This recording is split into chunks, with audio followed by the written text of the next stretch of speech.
One of my favorite desserts is cheesecake, and my go-to coffee order is pumpkin spice. I love a good pumpkin spice latte, and so I've decided that I want to make them both together. So today we are making a pumpkin spice cheesecake. So we only have 3 hours to make this cheesecake because Neil has an interview after this. So in the comment section below, say good luck Neil on your interview, and by the time this video comes out, we will already know if they love them or if they hate them. To start out with the cheesecake, we're going to want to focus on the crust first. So you'll put 1.5 cups of graham cracker crumbs, 2 tablespoons of sugar, and 1 tablespoon of brown sugar. Stir well before adding 7 tablespoons of melted butter and stir until it forms a wet, sand consistency. I would recommend not spraying the springform pan like I did. I made a second cheesecake and it was a lot easier to form the crust without spraying it. Next, you will line the bottom of the springform pan with parchment paper and then form a thin crust going a little over halfway up the springform. Then, to start with the cheesecake batter, put in 2 blocks or 32 ounces of room temperature cream cheese into your stand mixer and then stir until it forms a creamy consistency. So you need to make sure that you have the most masculine KitchenAid possible. Make sure to scrape the bottom of the bowl to make sure that it all gets mixed and add 1 cup of sugar and stir until combined. Then add 1/2 cup of sour cream and 1 teaspoon of vanilla extract. Make sure to scrape the sides and the bottom so that it can all be mixed together. Then you will add your eggs. Barely, and I mean barely, beat the eggs. Like barely even break the yolk. You do not want to overbeat the eggs in the stand mixer, so you will add the eggs into the batter on low speed and only use the stand mixer to make sure that they are fully incorporated into the batter. After you have added your 3 large eggs, add 1.5 tablespoons of flour, which will help with the consistency and prevent cracking. Take half of your batter and put it into a separate bowl. You will then add 2/3 cups of canned pumpkin puree and 1.5 teaspoons of pumpkin spice, and then you will stir until combined. At this point, you'll want to preheat your oven to 325 degrees Fahrenheit or 160 degrees Celsius. Then put your springform pan into an aluminum boat before adding your cheesecake filling for the later steps. Then alternate dollops of your regular cheesecake batter and pumpkin puree batter until you run out of both. I did another cheesecake as well, and it's better to leave more pumpkin batter to spread around the top of the cheesecake for the most aesthetic finish. Once all of your batter is in the cheesecake mold, take a knife and run it through the batter. Then, put the springform pan in an aluminum boat into a large pan and pour boiling water into the large baking dish about halfway up the springform pan to help prevent cracking. Was that right? Why did you spill it? I didn't need to, man. I didn't need to. So leave me alone. Then you'll want to bake at 325 degrees for about 50 to 60 minutes or longer if needed. So when the cheesecake is in the oven, make sure you don't open the oven or it could cause the temperature to drop drastically, which could make the cheesecake crack. And cracking is one of the most common mistakes, but you do not want the cheesecake to crack. I love cracking on my haters. Cracking on my haters like a dropped egg.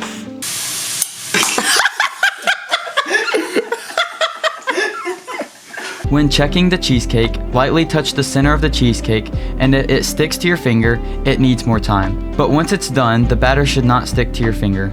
Alright, so now what we're going to do is we're going to transfer the cheesecake to this baking tray, and then we're going to put it back in the oven, and we're going to leave it cracked so that the temperature can drop very slowly, so the cheesecake will cool off at a gradual pace. And so you're going to leave it like this for about 30 to 45 minutes, and then after it cools off, we might put it up here for maybe another 30 minutes, and then we'll put it into the fridge for about 6-7 hours. I'm sorry. So before we put it back in the oven, one of the most important steps is to take a knife, a flimsy knife, so that you can go around the outside of the crust. And so I built the crust up a little too high. I don't recommend, but we're gonna kind of go around the outside of it to loosen up the crust so that it doesn't stick, because it is going to shrink when it cools off.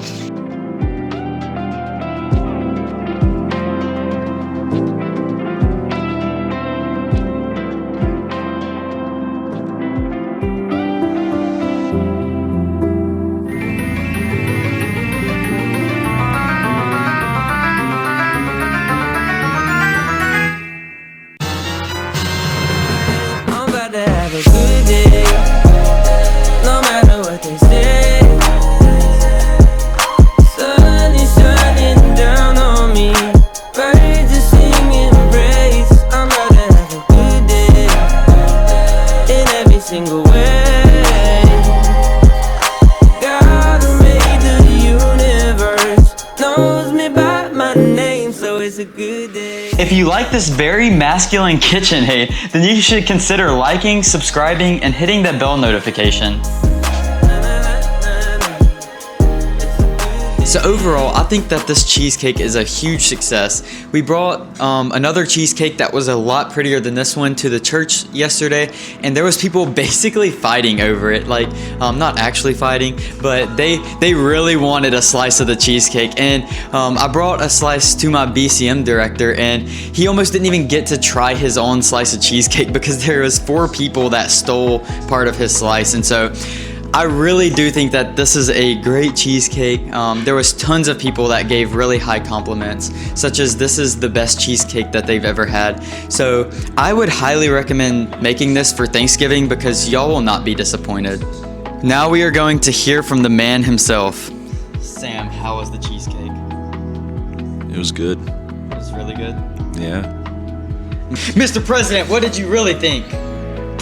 I thought it was great, personally. One of the best cheesecakes I've had, actually. I've had no complaints about the cheesecake. Everybody says it's the best cheesecake. I talk to so many people, and they're like, how is it that this cheesecake is so good? I say, oh, it's Zane. He's Zane cooking the cheesecake.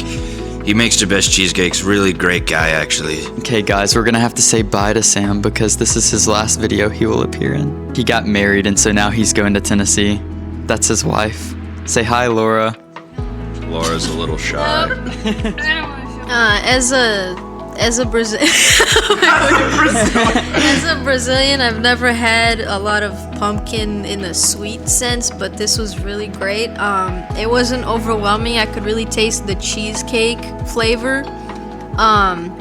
The crust was really sweet. I could get some tones of cinnamon in there. It was just overall a very fall-ish, very cozy cheesecake to eat. So it was great. Thank you.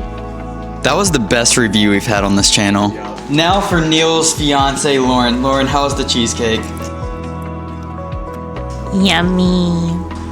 Neil, what did you think about the cheesecake? He hasn't even eaten it yet. Eating it.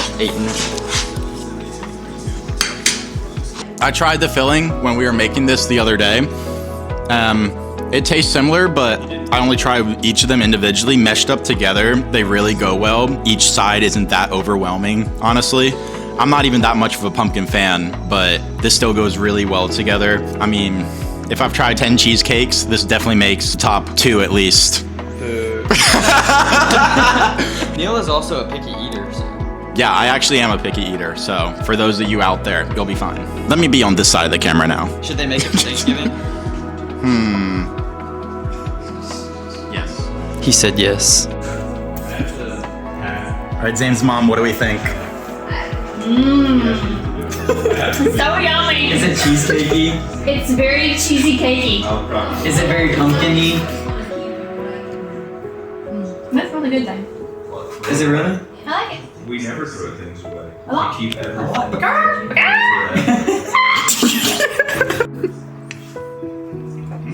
Pretty good. You like pumpkin? Yeah, I don't like pumpkin, but that's pretty good. And he's being dead serious because he does not. He's not gonna say he likes something that he doesn't like. So. For sure. Thanks. So overall, I think that this cheesecake was a massive success. And if you were trying to impress your family or friends for Thanksgiving, I would definitely try making this cheesecake because it will definitely impress them.